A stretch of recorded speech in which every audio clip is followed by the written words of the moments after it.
My name is Sheila, um, spelled like Shaila. And I am a product and food photographer.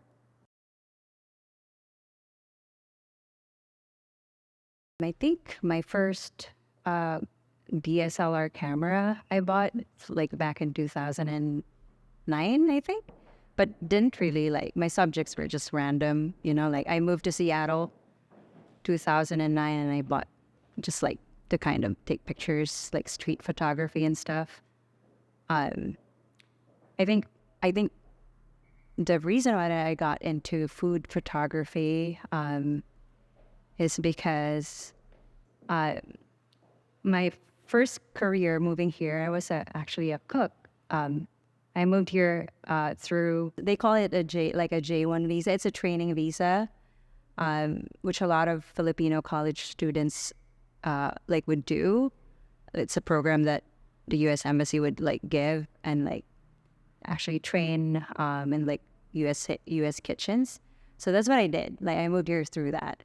Um, but then like I started my family after a year here, and it's just like I'm sure like working in the kitchen. It's not really like ideal for a young family. So it's kind of like when I started transitioning to other stuff. And then, but I love cooking. I love in the kitchen. I love developing recipes. In fact, like before moving here, I already like was developing recipes for some restaurants in Manila. So it was like, so maybe I would like start a blog, like a food blog.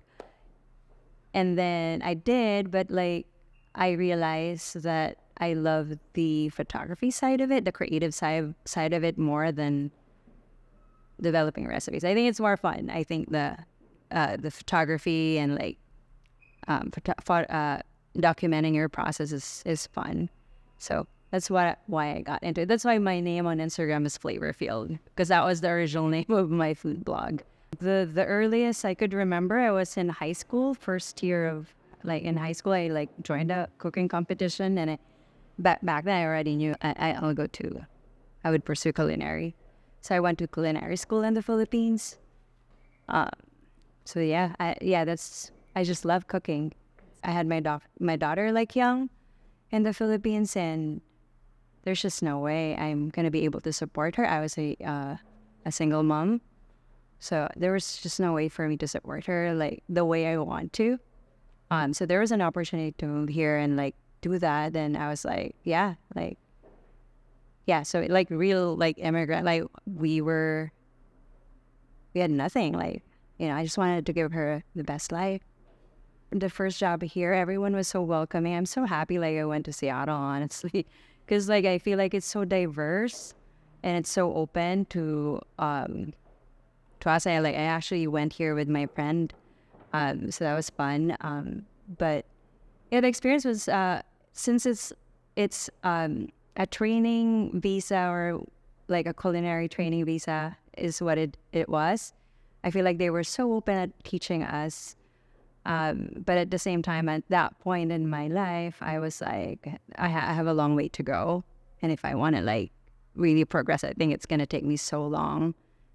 So yeah, there was hope to be there, but it's like, I feel like it'd be a lot of work. I jumped around. Yeah. Yeah. After a year, like went to health industry, of course. uh, but yeah, I just love the kitchen. I love that's why, hence the blog, the food blog. So like I would do that after my 9 to 5. I really had to like start from scratch, to transition to another career. So it was really hard, but I was very determined because, like I said, I have my young family. My daughter moved here, and then so it was hard, but it's something that I had to do it. So it was hard because I had to start from scratch. She moved here when she was 6, so I really had to be there for her. So I think that would be the major thing.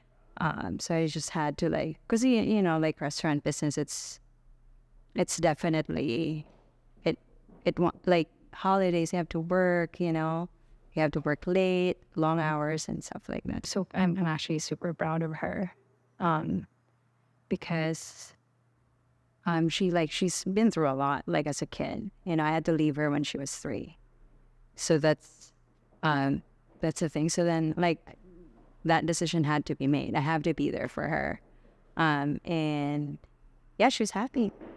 It was an easy decision because of her, and I think that's why, because right now we're like super tight. Like she's first generation Filipino American, so that's we don't have anyone here. We don't have any Filipino relatives here. So that too, like I really had to be there for her, and yeah, we're very tight. Like we're super close. So after kitchen, went to healthcare industry, and now I'm working full-time photographer. So there's like three different paths. And now she actually saw it more. Like she's older now. She like, wow, mom, like you made a big move. Like you're working for yourself, working full-time at home, and that's amazing. Like that's great, because I left my very stable healthcare job, doing full-time creative work, and I think she's definitely very open. Like she is, like now that she's 15, going to college soon, she knows like there's a lot of options for her. I think the power of social media, that is crazy. The power of social media, and like showing your work on there, and people see it, brands see it. So I'm very lucky, because I wasn't really active in Instagram until like the first lockdown. I was just like posting sporadically. Like brands would like reach out to me. So I had like 1 or 2 clients that I would work with. And actually those 2 clients were local clients, in restaurant, like 1 or 2 in Issaquah, where I'm from. But then like when the first lockdown happened in 2020, that's when like I started posting a lot, and obviously like Instagram algorithm, if you post a lot, like a lot of people see you, and that's when like an actual that's when I started like working for an agency that helps photographers connect with CPG, which is like consumer packaged goods, so that like food products that you see in the grocery store, and that's when it like just happened. It's literally just 2020, late 2020. I really don't take anything for granted.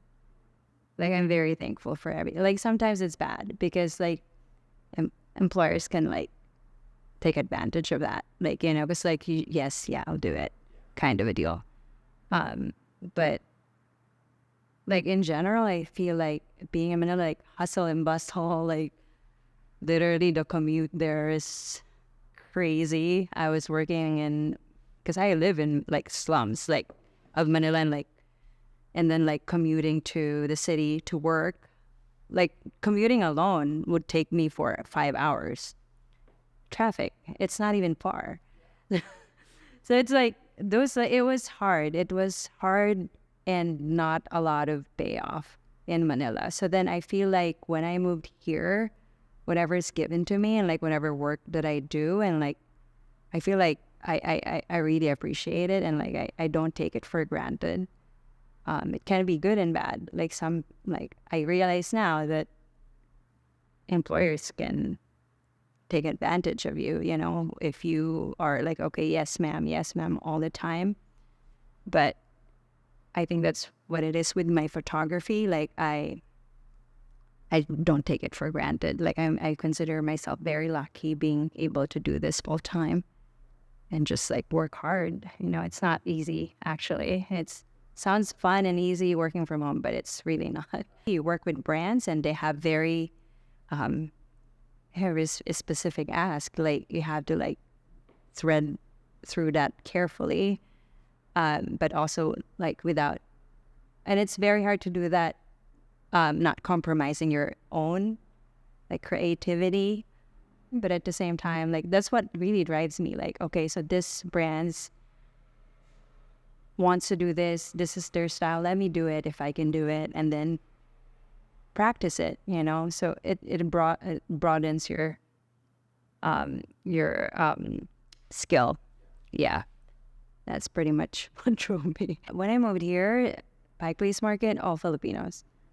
I like, oh my God, that made me feel at home. The first place I lived in here when I moved here, first in Pike, and we were always at Pike Place Market, and Filipinos there just adopted us, like took care of us, like fed us, gave us like free seafood, free flowers, free everything. Just good heart that people who took care of us.